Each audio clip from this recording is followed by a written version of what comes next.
میں آپ کو ایک سٹوری سناتا ہوں, ٹھیک ہے, لیکن شرط یہ ہے کہ تم لوگ پوری سنو گے, ایک سیکنڈ کے لیے بھی ادھر ادھر نہیں ہوں گے. میں مسئلہ بتانا چاہ رہا ہوں تمہیں, تاکہ تمہاری اسٹرینتھ بحال ہو, تاکہ تمہیں پتہ چلے کہ زندگی کیسے گزاری جاتی ہے. سنو گے نا؟ بس ٹھیک ہے. ایک لڑکا تھا, دین سے دور تھا, دین کی الف بے بھی اسے نہیں پتہ تھی, اللہ سے غافل تھا, اپنی زندگی کو اپنی منمانیوں کے مطابق جی رہا تھا, کچھ سمجھ نہیں آ رہا ہوتا تھا, بس جو آنکھوں کو اچھا لگتا تھا اسے دیکھتا تھا, جو کانوں کو اچھا لگتا تھا اسے سنتا تھا, اور جو دل میں آتا تھا, من میں آتا تھا, وہی کرتا تھا. نہ باپ کی سنتا تھا, نہ ماں کی سنتا تھا, نہ گھر والوں کی سنتا تھا, اپنی میں. اوکے, اس کی زندگی ایسی ہی چل رہی تھی. اس کی لائف میں نہ اللہ تھا, نہ رسول تھا, نہ قرآن تھا, کچھ بھی نہیں تھا, لیکن تھا وہ مسلم بائی نیم. اوکے, سو کیا ہوا کہ آہستہ آہستہ وہ اپنی زندگی کی گمراہیوں میں بڑھتا گیا. ایک گول اس نے سیٹ کیا ہوا تھا, ایک ویژن اس کے سامنے تھا, جس کے لیے وہ محنت کر رہا تھا دن رات, لیکن وہ تھا بے حیائی کا کام, تھا وہ ایک بہت گندگی کا کام. لیکن شیطان نے اس کو وہ گندگی اور وہ بے حیائی بہت خوشنما کر کے دکھائی ہوئی تھی. اینی ہاؤ, دین سے دور تھا, بس اس کی زندگی میں اللہ نہیں تھا, باقی سب کچھ تھا. اوکے, اس کی زندگی بہت اچھی گزر رہی تھی اس کے مطابق, ویل سیٹل بھی تھا, لیکن اس کی زندگی میں اللہ نہیں تھا. اللہ کے لیے کچھ فیصلے نہیں تھے, اللہ کے لیے کچھ برداشت نہیں تھی, اللہ کی باتیں نہیں تھی, کچھ بھی نہیں ہوتا تھا. کیا ہوا, کرتے ایک دن ایسا ہوا کہ اسے اچانک توبہ کی توفیق مل گئی. جب توبہ کی توفیق ملی تو اسے اللہ کی محبت نے گھیر لیا. اور اللہ کی محبت تو ایسی چیز ہے کہ جب کسی گنہگار کو, غافل کو, یہاں تک کہ بڑے بڑے مجرموں کو بھی جب گھیرتی ہے تو اپنا سب کچھ اللہ پہ وار دینے کے لیے تیار ہو جاتے ہیں. نہ جانے ہمیں کیوں نہیں گھیر رہی اللہ کی محبت. یہ میرے اور آپ کے اندر کوئی فالٹ ہے, ورنہ ہم سے بڑے بڑے گنہگار سدھر جاتے ہیں, یہاں تک کہ بڑے بڑے مشرک توبہ کر لیتے ہیں اور اسلام کی خدمتوں میں لگ جاتے ہیں, اور ہم مسلمان ہونے کے باوجود اللہ کی محبت کو گیٹ نہیں کر پا رہے, کلیم نہیں کر پا رہے, اپنے آپ کو اللہ کی محبت کے قابل نہیں بنا پا رہے, اپنے آپ کو اللہ کی عبادتوں کی عادت نہیں ڈلوا پا رہے, نبی صلی اللہ علیہ وآلہ وسلم سے ایموشنلی اٹیچمنٹ نہیں ہو پا رہی, حدیث ہمارے دل کو ٹچ نہیں کر پا رہا, قرآن کی آیتیں ہمارے دل کی کیفیتوں کو بدل نہیں پا رہی. یہ ہماری ساری پرابلمز مسلمان ہونے کے باوجود ہیں. حالانکہ یہ پرابلمز تو نان مسلمز کے لیے ہونی چاہیے تھی نا, کہ جن کی زندگی میں اللہ نہ ہو, رسول نہ ہو, کلمہ نہ ہو, قرآن نہ ہو, آخرت نہ ہو. پریشان تو ان کو رہنا چاہیے تھا, غافل تو ان کو کہنا چاہیے تھا ہمیں. لیکن آج کل مسلمان ہی غفلت کی کیٹیگری سے گزر رہا ہے. اینی ہاؤ, جب اس لڑکے کو توبہ کی توفیق ملی, اللہ کی محبت نے اس کو گھیرا, جب اسے یہ ریلائز ہوا کہ دنیا تمہیں توڑے گی, دنیا میں تمہارا کوئی نہیں ہے, اور جب اسے زندگی سمجھ آنے لگی تو کیا ہوا کہ یہ دین میں چلا گیا. آہستہ آہستہ دین کی نالج گین کرتا رہا. ایک دن کیا ہوا کہ ایک شخص اسے ملا. اب نہ یہ سب کچھ چھوڑ چکا تھا, اللہ کے لیے فیصلے کرنا اس نے شروع کر دیے تھے. تو کیا ہوا کہ ایک شخص آیا اور اس کو سمجھانے لگا, یہ اس کی باتیں سننے لگا, وہ اسے دین بتاتا تھا اور یہ اسے دین سیکھتا تھا. کرتے وہ اس کا استاد بن گیا اور وہ لڑکا اس کا شاگرد بن گیا. ایک دن کیا ہوا کہ استاد نے نبی صلی اللہ علیہ وآلہ وسلم کی زندگی اس شاگرد کو بتائی, وہ لڑکا جو ابھی نیا دین میں آیا تھا. تو کیا ہوا کہ شاگرد استاد کی باتوں سے بڑا متاثر ہو رہا ہے, نبی کی محبت اس کے دل میں آ رہی ہے, نبی کی عادات استاد کے منہ سے اسے پتہ چل رہی ہیں, وغیرہ وغیرہ وغیرہ. ایک دن کیا ہوا کہ اس انسان نے اس لڑکے کو نبی صلی اللہ علیہ وآلہ وسلم کی شادی, میرڈ لائف کے بارے میں بتانا شروع کر دیا کہ ہمارے نبی صلی اللہ علیہ وآلہ وسلم جو ہیں وہ بیویوں کے ساتھ ایسے رہتے تھے, عائشہ رضی اللہ تعالیٰ عنہ کو لقمے توڑ کر کھلاتے تھے, اس کے علاوہ ان کے ساتھ دوڑ لگاتے تھے, ان کو کندھے پر بٹھاتے تھے, ان کے لیے گھوڑا بن جاتے تھے, اور وغیرہ. ان کی خیال کرتے تھے کہ ہمیں بھی ایسے کرنا چاہیے, یہ کرنا چاہیے, وہ کرنا چاہیے.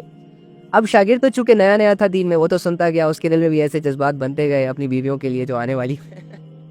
اینی ہاؤ, تو پتہ چلا کہ شاگرد اب استاد کو سوچ رہا ہے کہ یار یہ جو ہے, یہ بندہ جو ہے, یہ تو بہت نالج رکھتا ہے, بہت علم رکھتا ہے, اسے تو نبی صلی اللہ علیہ وآلہ وسلم کی زندگی کا پتہ ہے. ارے یہ کتنی زبردست باتیں بتا رہا ہے میرڈ لائف کے بارے میں. اٹس مین اگر یہ بتا رہا ہے اور یہ دین پر اتنا ویلڈ ہے تو اس کی زندگی میں بھی ایسی چیزیں ہوں گی, ایسی خواہشیں ہوں گی. یہ اپنی بیوی کو بھی اسی طرح رکھے گا, یہ اپنی بیوی کو بھی لقمے توڑ کر کھلائے گا, یہ اپنی بیوی کے بھی حقوق پورے کرے گا, ظاہری سی بات ہے.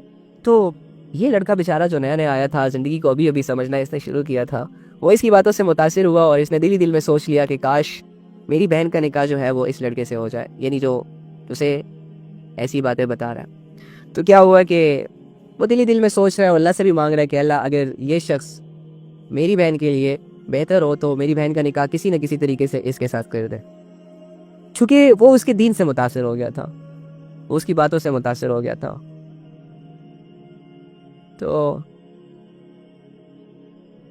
لڑکے کی جو فیملی تھی وہ براڈ مائنڈیڈ تھی.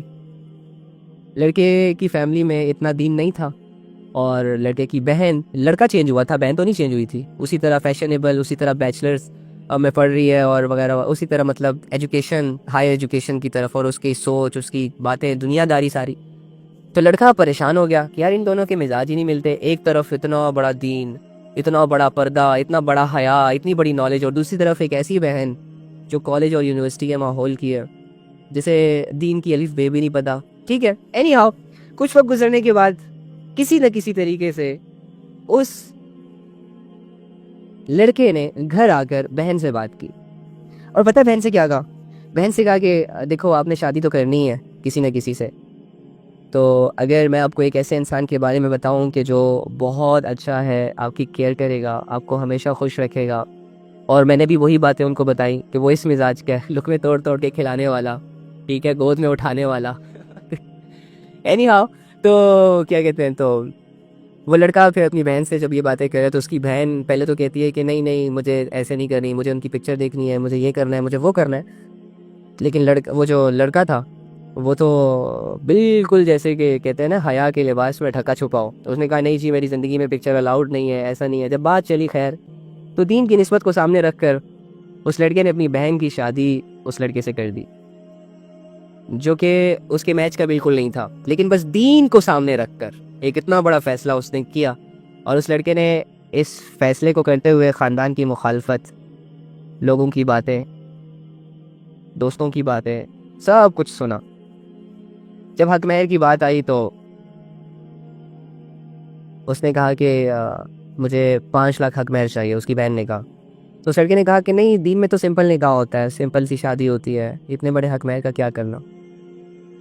تو جب اس لڑکے سے کہا گیا کہ وہ تو آپ کی جو دلہن ہے ہونے والی، آپ نے کہا میں نے شادی سے پہلے ان کو اپنا چہرہ نہیں دکھانا، وہ اس بات سے تو ایگری ہو گئی، لیکن وہ 5 لاکھ روپے حق مہر کی ڈیمانڈ کر رہی ہے.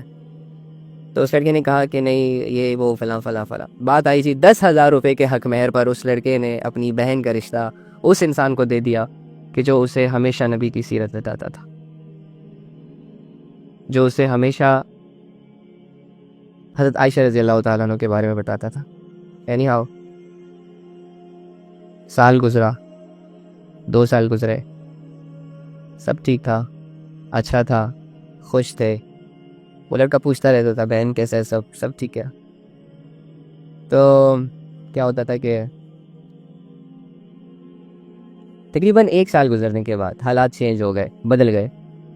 وہ غصہ جب ان کی میرڈ لائف میں ان کا ایک بیبی آیا، غصہ، کنفیوژنس، اور دونوں کے درمیان زبان درازی وغیرہ وغیرہ وغیرہ وغیرہ وغیرہ سب، یعنی علم تو جیسے سائڈ پہ ہو گیا.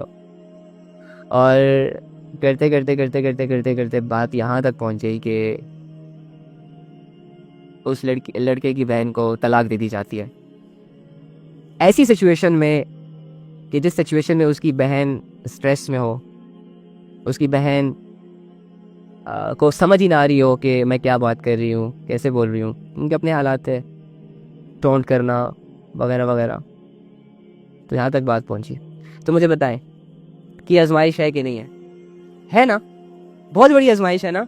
ایک انسان کا بھروسہ ٹوٹ گیا، دوسرے اس کی بہن کی زندگی برباد ہو گئی، تیسرا اس کے بچے کے ہوتے اسے طلاق ہو گئی، چھٹا اس کی ساری رسپانسبلٹیز سے اس نے ہینڈز اپ کر لیے کہ میں کسی قسم کی کوئی رسپانسبلٹی نہیں اٹھا سکتا، اور اس طرح کی بہت ساری پرابلمز. اب وہ لڑکا جس نے شادی کرنے سے پہلے خاندان کی باتیں سنی، شادی کرنے سے پہلے حق مہر کے تنازع پر باتیں سنی کہ اتنا کم حق مہر، یہ 10,000 حق مہر، یہ کوئی گائے بکری ہے، آج کل تو بکری بھی 10,000 کی نہیں ملتی، تم اپنی بہن کو جو ہے 10,000 کے حق مہر میں کسی پرائے لڑکے کو دے رہے ہو جس سے نہ تمہارا فیملی کا کوئی واسطہ، نہ کوئی اپنا پرایا وغیرہ وغیرہ وغیرہ. اس طرح کی باتیں شروع میں بھی، اور طلاق کے بعد اس لڑکے نے کتنی باتیں سنی ہوں گی، رائٹ؟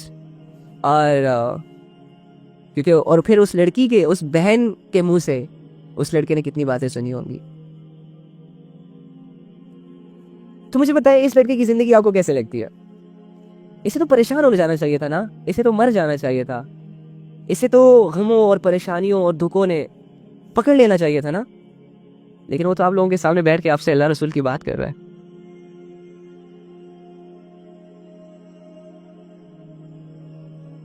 اللہ کیا فرماتے ہیں؟ یا ایھا الذین آمنوا اذکروا اللہ ذکرا کثیرا، اے ایمان والو اللہ کو خوب کثرت سے یاد کرو. سمجھ آئیے کچھ؟ وہ میں تھا، یہ میری قربانی تھی. تمہاری اسٹرینتھ کو گین کرنے کے لیے اپنی ایک دل کی بات چلو تم سے شیئر کر لی. آج میری سسٹر کو طلاق ہوئی ہے ایک ایسے انسان کے ہاتھوں جس پر میں نے دین پر ٹرسٹ کیا، جس کی دنیا کو میں نے نہیں دیکھا. آج اس نے ریٹرن فارم میں TCS کر کے پیپرز بھجوائے، اور اس میں جو میری سسٹر کے عیب مجھ لکھے اتنے بڑے بڑے فلسفوں کے ساتھ، میں اسے پڑھتا گیا. اس کی بہن ایسے ہے، یہ ایسے کرتی رہی ہے، ایسے کرتی رہی ہے، یعنی کہ یار جیسے کہ وہ عیبوں کی دکان ہو. ٹھیک ہے، تو میں پڑھ لیا، میں نے سوچتا رہا گھر میں کیسے بات کروں. اینی ہاؤ رات تک کسی کو نہیں بتایا. ابھی بس یہ آپ کے لائیو آنے سے پہلے میں نے گھر میں بتایا. اور چونکہ میری سسٹر کی طبیعت تھوڑی سی خراب ہے، اسے تھوڑے سے لائک مینٹلی ڈسٹرب ہے، وہ اسٹریس میں ہے، تو وہ تو اس بات کو ایکسیپٹ ہی نہیں کر رہی. وہ تو بار بار یہی کہہ رہی کہ مجھے اپنے شوہر کے پاس جانا ہے، اور اس کا شوہر اسے چھوڑ کے چلا گیا. اب میں کیا کروں؟ کدھر جاؤں؟ بیٹھ جاؤں کسی کونے میں کوستا رہوں خود کو، گلے شکوے کروں اپنے اس رب سے جس نے مجھے بہت کچھ دیا ہے، یا کہوں کہ الحمدللہ رب العالمین، یا یاد کروں وہ وقت کہ جب نبی صلی اللہ علیہ وآلہ وسلم کو بھرے مجمع میں ان کی 2 بیٹیوں کی طلاقوں کے ورڈز سننے پڑے. کس پر آزمائشیں نہیں آتی؟ کون پریشان نہیں ہے اس دنیا میں؟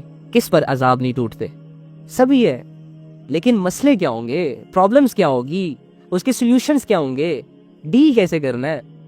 جب تک یہ نہیں سیکھو گے نا تو تب تک تم اپنے قدموں پر کھڑے ہی نہیں ہو سکتے میرے بھائی. ہوا کا ایک ذرا سا جھونکا تمہیں گرا دے گا، پلٹا دے گا، الٹا دے گا.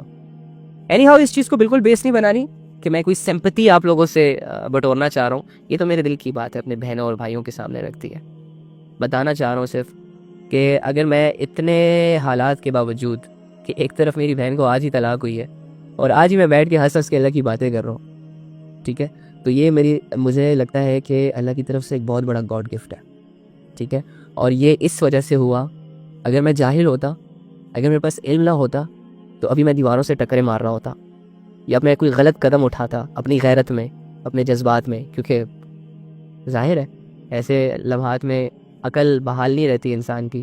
لیکن اگر میری یہ عقل بحال ہے، میرا یہ شعور بحال ہے، تو جسٹ بیکاز آف قرآن پاک، جسٹ بیکاز آف نبی صلی اللہ علیہ وآلہ وسلم کی سیرت، that's all. And it's help me a lot, جیسے کہ آپ لوگ دیکھ سکتے ہیں. تو اگر میں بن سکتا ہوں، یار میں تو 3 سال پہلے اللہ سے بالکل غافل تھا. تم تو ہو سکتا ہے 7 سالوں سے عبادت کر رہے ہو، تم تو ہو سکتا ہے 10 سالوں سے عبادت کر رہے ہو. تو اف آئی کین ڈو، تم بھی کر سکتے ہو. تم اپنی زندگی سے لڑ سکتے ہو، تم اپنے مسئلوں سے لڑ سکتے ہو، تم اپنی پریشانیوں کو ہینڈل کر سکتے ہو، تم اپنے دل کو بڑا کر سکتے ہو. تم اپنی فرسٹ پریورٹی ایک دفعہ اللہ کو بناؤ بس. تمہاری آنسوؤں کی قیمت لگے گی، تمہارے خون کے قطروں کی قیمت لگے گی.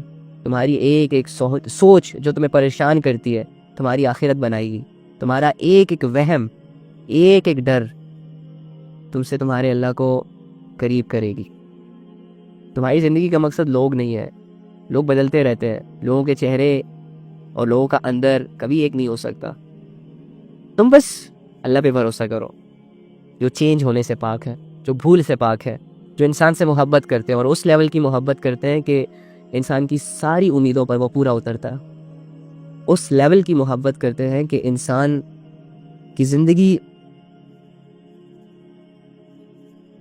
مطلب سنبھال لیتا ہے، وہ اکیلے کافی ہو جاتا ہے انسان کے. دعا کر لیتے ہیں.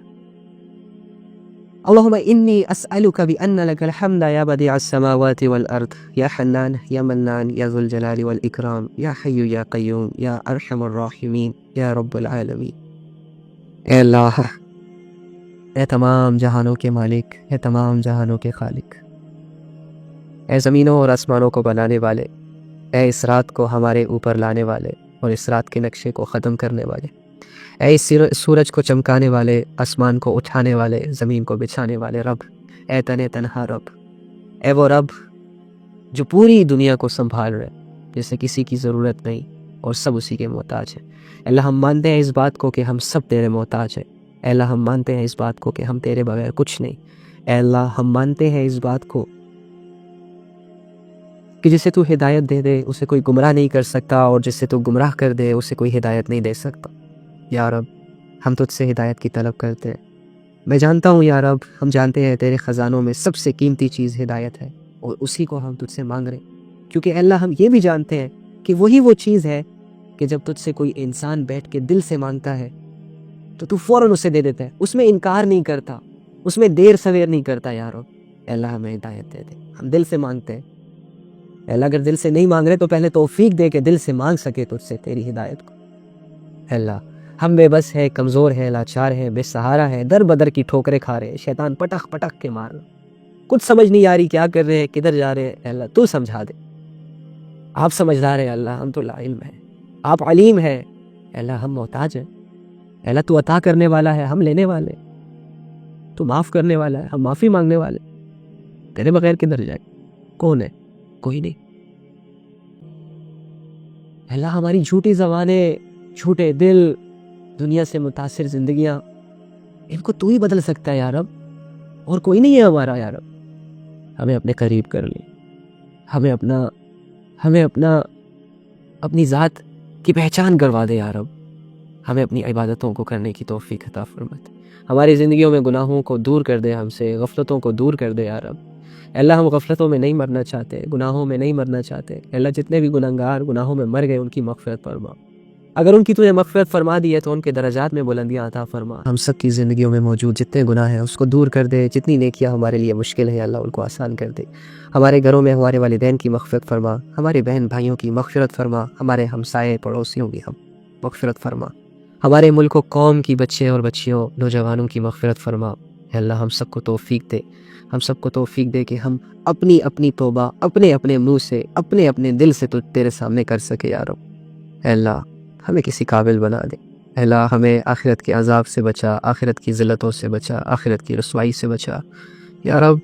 دل ویران ہے، گندگی کا ڈھیر ہے، اسے صاف کر کے ہدایت کا نور اس میں بھر دے۔